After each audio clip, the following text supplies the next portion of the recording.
Хай, шинэ нэг бичлэгэний тавтан барилцаа. Өнөөдрийнхөө бичлэгээ би та нарт юу үзүүлэх гэж байгаа. Тэгэхээр өмнөх бичлэгэн дээр хэлсэн шиг одоо 2020 оны намрын семестрт би соёл урлагийн их сургууль сурж байсан. Яагаад нэг семестр тэр сургууль сураад гарсан бэ гэхлээр би анхнаасаа Америкийн ихтэй сургуулиудад аплайдаад тэгээд School of the Art Institute гэдэг сургуульд тэтгэлэгтэй тэнцээд тэр мөрөөдлийн сургуультай орчихсон байсан. Гэхдээ ковидос болоод явж чадахгүй байсан болохоор цаг алдаад юм явах гэж бодоод соёл урлагийн их сургуультай Монголд яэшээ өгөөд тэгээд тэр нөгөө нэг элсэлтийн журмуудыг дагаад соёл урлагийн их сургуульд илсэн байсан. Соёл урлагийн их сургуулийн дүрслэх дизайн урлагийн сургуулийн уран зургийн ангид орсон байсан.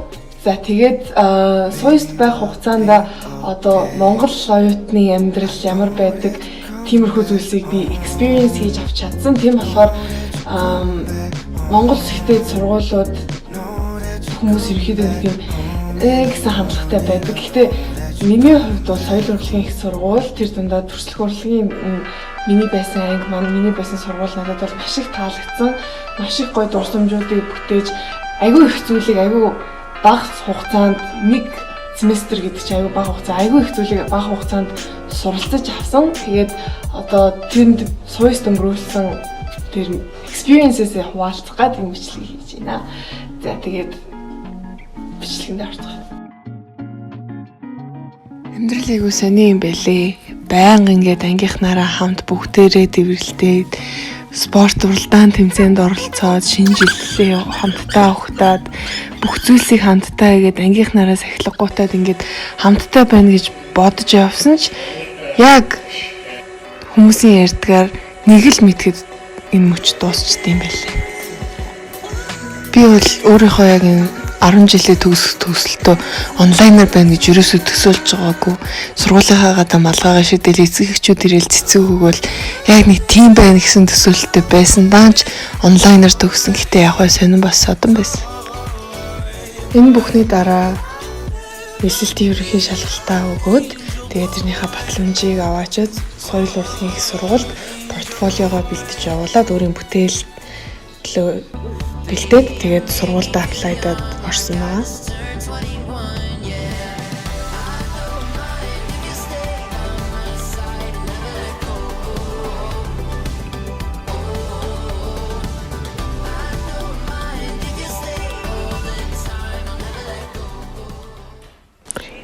За ингээд соёл урлагийн их сургуулийн оюутан болсон байдаг. Би уран зургийн ангид сурсан. Тэгээд одоо ер нь бол хичээлүүд, лекц, семинар орно, мэргэжлийн хичээлүүд орно. Тэгээд мэргэжлийн хичээлүүдэн дотор өөр хуваагдана. Тэр дотор баримлын хичээл гэж байгаа. Тэгээд одоо зохиомжийн хичээл, өнгөний хичээл, тэгээд дүрс судлал гэдэг янз бүрийн хичээлүүд байгаа. Тэгээд тэр хичээлүүдийг үзсэн байгаа. За, соёл урлагийн их сургууль бол хичээлийн 5 байртай. Нэгдүгээр байр буюу төв байр нь болохоор метромолын баруун талд байдаг хүмүүс сайн мэддэг. За тэгээд яг бүжгийн сургууль тэгээд дүрслэх сургууль хоёр нь 2 дугаар байран дээр буюу одоо хангаа утган гээд хошоо 100 айлын тийшээ байдаг. За тэгээд 5 дугаар байр нь болохоор Дашчаалын эдийн тэнд байдаг. Тэгээд ерөнхийдөө манай хичээлүүд яг тэр 3 байран дээр орсон. Тэгээд радио, телевиз гээд өөр байрнууд бас байгаа. За одоо энэ яваад байгаа зураг бичлэгүүд болохоор одоо дүрслэгийн оюутнууд бүгдээрээ намар гээд судалбар таталбарын этюдэнд гардаг байгаа. Намартаа тэгээд бүх оюутнуудаа аваад тэгээд ингээд байгаль зурхаар гардаг. Тэрнийхээ зургнуудыг бичлэгнүүдийг оруулсан байна. За яг энэ hallway 5 дугаар байрны hallway надад бүр амар таалагдсан. Яг ингээд дүрслэгийн сургууль шиг санагдтiin. Тэгээд нэг юм нь дүрслэгийн сургуульд хамтлаг гэж байгаа оюутнуудын. Тэгээд тэрэнд орж болдог. За энэ зурагнууд болохоор миний зохиомжийн хичээл дээр гуашаар зурсан зурагнууд байгаа. Тэгээд сонирхолтой байх гэж бодоод оруулсан.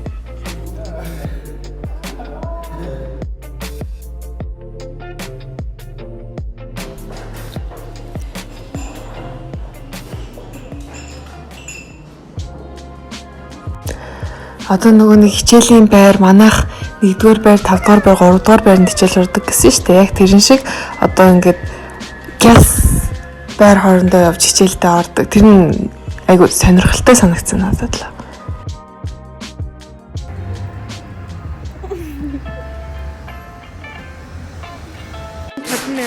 Би яг хагас жилийн шалгалтаар эмнэлэг твтэж таарсан.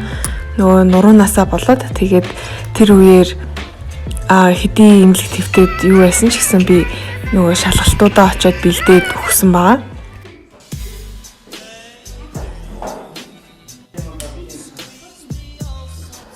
За энэ миний баримлын хичээлийн бүтээлийг харж байна.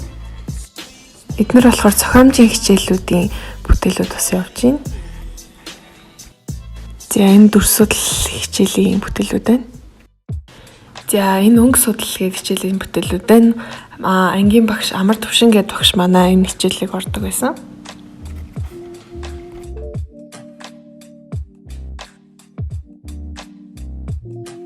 За миний бичлэг таалагдсан байх гэж найдаж байна. Тэгээ дараагийн бичлэгээр юу үзмээр байгаа комент хэсэгт үлдээгээд тэгээд like and subscribe. Bye.